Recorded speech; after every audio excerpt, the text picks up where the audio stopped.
a nostalgia critic. I remember it so you don't have to. Well, I think since this last weekend we all know what the big blockbuster to beat this year is. That's right, Scary Movie 5.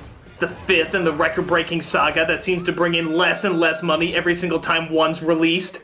Wait a minute, how can that be when other spoof movies have been doing so well, like Haunted House, and Vampires Suck, and Stan Helsing, and by God, what the hell happened? What the hell happened to good spoof movies?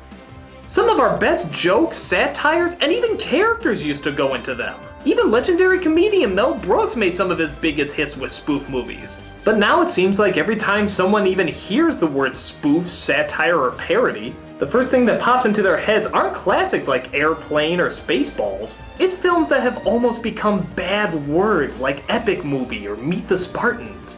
Which is why I have to ask the painfully sad question, is parody dead?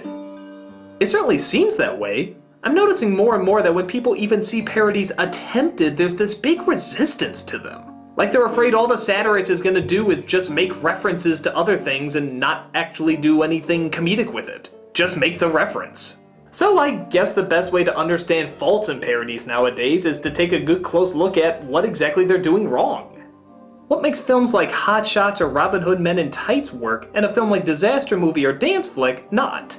There have certainly been satires of film in the past, dating all the way back to Chaplin days, if not further. But the first movie specifically to satirize one film throughout most of it and created the spoof formula we're all most familiar with is Mel Brooks' Young Frankenstein. That's Frankenstein. The comedy came from the idea of taking something that was so massive, so scary, and so dramatic, but instead looking at it from a different point of view. That asked, what if the little mistakes and funny flaws of humanity were much more prominent in the story? What if the blind man made a few accidents during his scene? What if Igor was in such denial he didn't even know that he had a hump? These are ideas that all stem from the original source material, but instead gave them a comedic edge. Other filmmakers would take their shot at doing feature-length spoofs as well. The Zucker brothers and Jim Abrams were following suit, satirizing Airport with Airplane, Top Gun with Hot Shots, Rambo with Hot Shots Part 2, and so forth. All these movies were big hits, and it seemed like parodies were only coming out bigger, funnier, and faster. But maybe they were starting to come out too fast. When the movie Spy Hard came out, less qualified filmmakers suddenly realized how easy it is to make a parody look funny even if the humor was lacking. Let's see here, some slapstick, a few puns. You're gonna look like Swiss cheese when they find you. That's no Gouda. Scenes in this movie that look like other scenes from movies, and of course, a touch of gross-out humor. There also seemed to be an emphasis on shoving as many movie parodies as possible.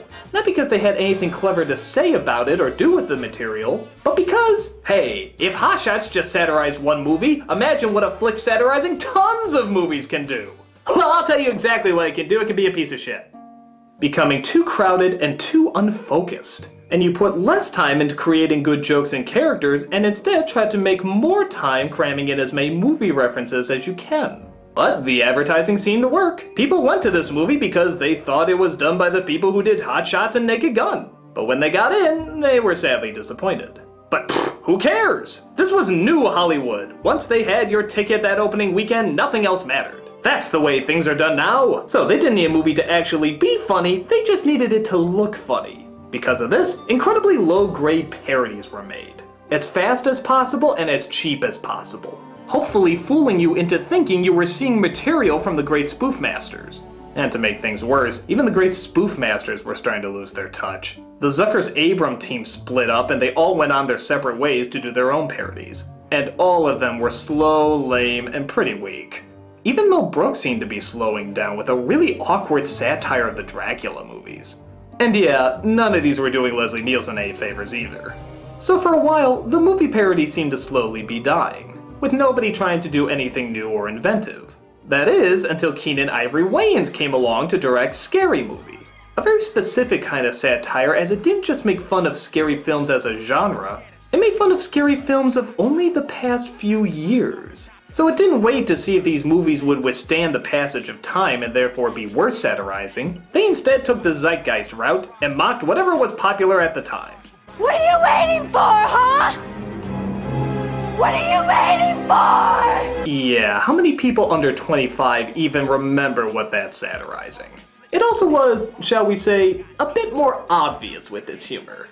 If there's a character they thought was dumb from another movie, they'd make him a retard in this version. And it didn't hint that a movie character was going to make the wrong move, they literally put up signs saying that they made the wrong move. And the gross out humor wasn't just over the top, it was off the fucking hook. God, that's disgusting. And it was a monster hit. Suddenly flicks like Airplane and Spaceballs weren't the films to mimic anymore. It was Scary Movie. And the irony was that the film everyone thought would save parody flicks actually made the situation worse. That's right, hastily rushed knockoff after hastily rushed knockoff soon followed. And if Scary Movie did obvious humor, well, logically, theirs would have to be more obvious to be even more outrageous. So much so that even Scary Movie hastily shoved out a lame-ass knockoff with its own sequel. And just like everyone was doing, it was even more obvious and more gross. Thus, this gave birth to the new norm of god-awful entertainment, usually referred to as the movie. The film series that focused on satirizing not a film series or even really a genre of film, but just whatever's popular at the time. More concerned about getting the movie out fast than getting it out smart or good. Films like Epic Movie, Disaster Movie, Date Movie, all trying to simulate the Scary Movie formula, mixing what's popular with what's totally disgusting. There were rumors that the makers of these films didn't even see the films that they were mocking. They just saw early production pictures from the set and shouted, "Make it look like that!" And you know what? I really wouldn't be shocked if that was the truth. The need for their movie to put in references to other movies got so bad that they didn't even need to have anything in common with it. I shit you not, Meet the Spartans combines 300 and Meet the Parents. What the fuck do those two things have in common? Again, the zeitgeist must flow. Now there's nothing wrong with cashing in on the zeitgeist every once in a while, but when you make it your main focus and try to work it into every single solitary thing you create, you get... Now granted, none of these movies were as big a hit as Scary Movie or the Hot Shot films, but obviously there must be an audience for them if they keep getting made. So why are there still people continuing to be duped? Well, you know the phrase, "a sucker's born every minute"? There's a lot of truth to that. There's always somebody who's going to come across a spoof film for the first time and like the idea that something that they enjoyed is being satirized. So, the more references to other films a parody can fit in, the more likely you are to connect with something you recognize and therefore will possibly go see it. And the spoof movies now are so easy and so fast to make because of that reason that there's no point to try and make a film that's funny or even a big hit. All it has to do is make enough to be a profit. And as long as there's dumbasses out there saying, "Ooh, I recognize that, they're going to make fun of something I like and do it in a clever way," they will always be putting no effort into them. What spoof films nowadays are missing is that the humor doesn't come from just turning something popular into something silly or blindly making references. It comes from a very focused and smart analysis of why we like what we like and ultimately making fun of it. The jokes in Young Frankenstein work because it tries hard to create the environment and atmosphere the original Frankenstein created. That way, scenes like The Blind Man work because you recognize and feel the weight of the original. And the contrast of putting something as silly as lighting his finger on fire is now hilarious because it makes you realize how funny it would be if that did happen in the original. On top of that, I would argue that many of them created funny characters. Spaceballs doesn't work because it's just acknowledging Star Wars existed. It works because an intimidating strategist is now replaced with a pathetic dweeb in the same role. James Earl Jones being switched out with Rick Moranis, both given the same amount of power and supposedly fear, is what makes so much of this film so funny. As well as the other timeless characters that this satire created. Even the Warner Brothers cartoons figured this out. In What's Opera Doc, the weight and genius of Wagner's music is still there, but it's made funny when the main characters are replaced with Bugs Bunny and Elmer Fudd. It's the contrast of character and situation that makes it humorous, not acknowledging something that's popular is still popular. Weird Al Yankovic has made a living inserting himself into some iconic roles, and the closer he can mimic the size and scope of what you enjoy so much, the funnier he can make it when he reduces something so serious to something so not serious, like food. parody comes from a true understanding of what you're satirizing, capturing its strengths while playfully acknowledging its flaws. And you can't do that if your concern is squeezing in reference after reference, because you don't have time to let the environment or the characters you create and or mock sink in. So, with such an emphasis on getting people in theater seats and nothing else, is parody truly dead? Not necessarily. It may be dead in theaters for the time, but it is still alive and well online.